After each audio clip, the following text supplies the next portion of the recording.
بسم اللہ الرحمن الرحیم۔ معزز ناظرین السلام علیکم۔ اللہ تعالیٰ قرآن مجید میں ارشاد فرماتے ہیں ان اللہ لا یغیر ما بقوم حتی یغیروا ما بانفسہم۔ مفہوم اس کا یہ ہے کہ اللہ تعالیٰ اسی قوم کی انہی لوگوں کی حالت بدلتے ہیں جو اپنی حالت خود بدلنا چاہتے ہیں۔ جو لوگ اپنی حالت خود تبدیل نہیں کرنا چاہتے، اللہ تعالیٰ بھی انہیں انہی کے حالات میں چھوڑ دیتے ہیں۔ چنانچہ اس وقت ہم عالم اسلام کو دیکھتے ہیں، مسلمان امت کو دیکھتے ہیں، تو مسلمان امہ بحیثیت امت اس کا وجود لخت لخت ہے، پریشان ہے، مختلف قسم کے سیاسی، معاشی، معاشرتی مسائل کا شکار ہے۔ اس کی کیا وجہ ہے؟ مسلمانوں کے یہ حالات گزشتہ 2-3 صدیوں سے 3-4 صدیوں سے ہمیں اسی طرح نظر آ رہے ہیں۔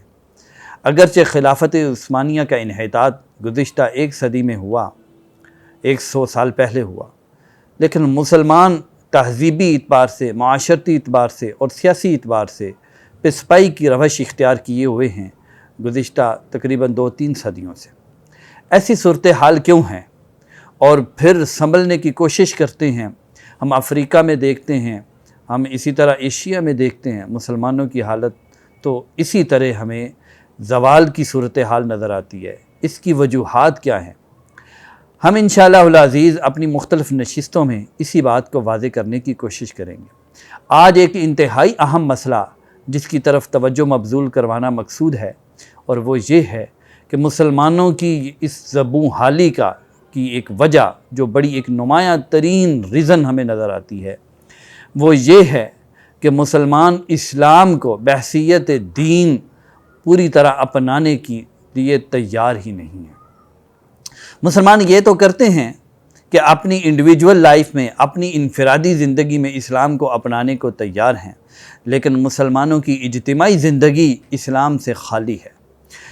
پھر بڑی بات یہ ہے، بڑی ایک افسوس کن صورتحال یہ ہے کہ مسلمان اس میں فکری طور پر اس کے لیے تیار ہیں کہ ہم اپنی اجتماعی زندگی سے اسلام کو نکال دیں۔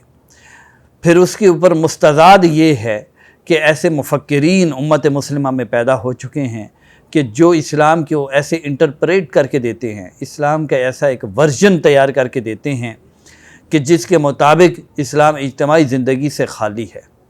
در حقیقت یہی اس وقت امت کے بحران کی سب سے بڑی وجہ ہے۔ مسلمانوں نے اپنے اسلام کو صرف عقائد، عبادات اور چند خاندانی رسومات تک محدود کر کے رکھ دیا ہے، جبکہ مسلمانوں کی اجتماعی زندگی اسلام سے خالی ہو چکی ہے۔ ان کی سیاست، ان کی معیشت، ان کی معاشرت وہ اسلام سے خالی ہے، جس کی یہ صورتحال، جس کی پداش میں ہم دیکھ رہے ہیں کہ مسلمانوں کے حالات سدھرنے کو تیار ہی نہیں ہیں۔ چنانچہ مسلمان جب تک اپنی صورتحال کو نہیں بدلیں گے، اس وقت تک ان کے حالات نہیں بدلیں گے۔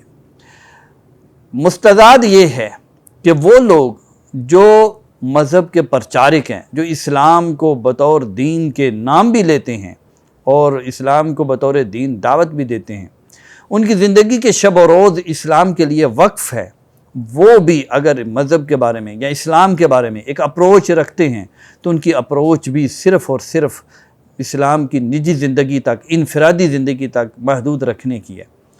چنانچہ آپ دیکھیں جو اس وقت حلقہ مدارس میں مباحث ہیں وہ زیادہ تر کون سی ہیں؟ یا تو عبادات کے مسائل ہیں، یا پھر نکاح و طلاق یعنی فیملی کے کچھ مسائل ہیں، فیملی خاندان جو نظام ہے اس کے حوالے سے بحثیں ہیں، یا پھر عقائد کے حوالے سے بحثیں ہیں، اور عقائد کی وہ بحثیں ہیں 400، 500، 600 سال پہلے کی بحثیں ہیں۔ معتزلہ، جہمیہ وغیرہ ان کو ہٹ کیا جاتا ہے، ان کے فتنوں کے اوپر بحث کی جاتی ہے۔ یہ نہیں کہ ان بحثوں کو نہیں ہونا چاہیے، ان کو رکھا جائے ایک رویے کے ساتھ، ایک معتدل رویے کے ساتھ یہ بحثیں کی جائے، لیکن پریورٹی اس وقت جو ہے وہ یہ ہے کہ ایسے حلقوں کو جو دینی حلقے ہیں، ان کو جو اجتماعیات کی بحثیں ہیں، مثلا سیاسی نظام کی بحثیں ہیں، معاشرت کے حوالے سے بحثیں ہیں، تہذیب و تمدن کی بحثیں ہیں، اسی طریقے کے ساتھ پھر معاشیات کی بحثیں ہیں، ان کے اوپر رہنمائی دینی چاہیے، ان کے اوپر بات کرنی چاہیے۔ مسلمانوں کا ایک طبقہ یہ ہے جو دین کے ساتھ اپنے آپ کو منسوب کرتا ہے، جو دینی قد و کاوش بھی کرتا ہے، لیکن ان کی فکری اپروچ یہاں تک ہے. جبکہ ایک بہت بڑا ایک کثیر طبقہ امت مسلمہ میں ایسے ہیں کہ جو خود کو اسلام کے اس ورژن کے لیے تیار کیے بیٹھا ہے، اور اختیارات بھی بدقسمتی سے انہی لوگوں کے پاس ہیں. یہ کہتے ہیں کہ اسلام اجتماعی لائف میں، یعنی اجتماعی زندگی میں اسلام کا کوئی رول نہیں ہے، اسلام کا کوئی کردار نہیں ہے. ہمارا سیاسی نظام کیسا ہونا چاہیے، ہمارا معاشی نظام کیسا ہونا چاہیے، ہمارا معاشرتی سسٹم کیسا ہونا چاہیے، اس بارے میں اسلام انٹرفیرنس نہ کرے. اس بارے میں ہم اگر رہنمائی لیں گے تو اپنی عقل سے، اور عقل سے مراد ان کی یورپین ایک سٹینڈرڈ ہے، یورپین عقل ہے، مغرب کی عقل ہے، اس کے مطابق ہم چلیں گے. یہی وہ بنیادی ایک بہت بڑا سبب کا ذریعہ ہے امت مسلمہ کا، کہ جس کی وجہ سے وہ زوال کا شکار ہے. زوال کا ایک بہت بڑا سبب ہے یہ کہ اگر ہم اسلام کو کمپلیٹ کوڈ آف لائف یعنی پوری زندگی کے لیے نہیں لیتے تو کبھی بھی ہم نجات کی طرف نہیں جا سکتے. کیونکہ قومیں ترقی اس وقت کرتی ہیں جب ان کے اندر اتحاد آ جائے. اتحاد سے، ہم آہنگی سے قومیں ترقی کرتی ہیں. کوئی بھی ملت ہے، کوئی بھی قوم ہے، کوئی بھی معاشرہ ہے، کوئی بھی سوسائٹی ہے، اگر اس کے اندر باہمی اتحاد و اتفاق کا فقدان ہے تو وہ ترقی کیسے کر سکتا ہے؟ ہرگز نہیں کر سکتا. چنانچہ ترقی کے لیے اتحاد ضروری ہے، اور مسلمانوں کا اتحاد اگر کسی چیز پہ ہو سکتا ہے، اور وہ صرف اور صرف یہی آئیڈیالوجی ہے، یہی وہ ان کا نظریہ ہے جس کے اوپر وہ متفق ہو سکتے ہیں، اور وہ یہ ہے کہ ہم زندگی کے ہر شعبے میں اسلام سے رہنمائی لیں گے. قل ان صلاتی و نسکی و محیای و مماتی للہ رب العالمین ادخلوا فی السلم کافہ. اور اسی طرح فرمایا ان اللہ لا یغیر ما بقوم حتی یغیروا ما بانفسہم. مسلمانوں کے حالات اس وقت تک سدھر نہیں سکتے جب تک وہ اسلام کو کمپلیٹ کوڈ آف لائف کے طور پر نہ اپنائیں.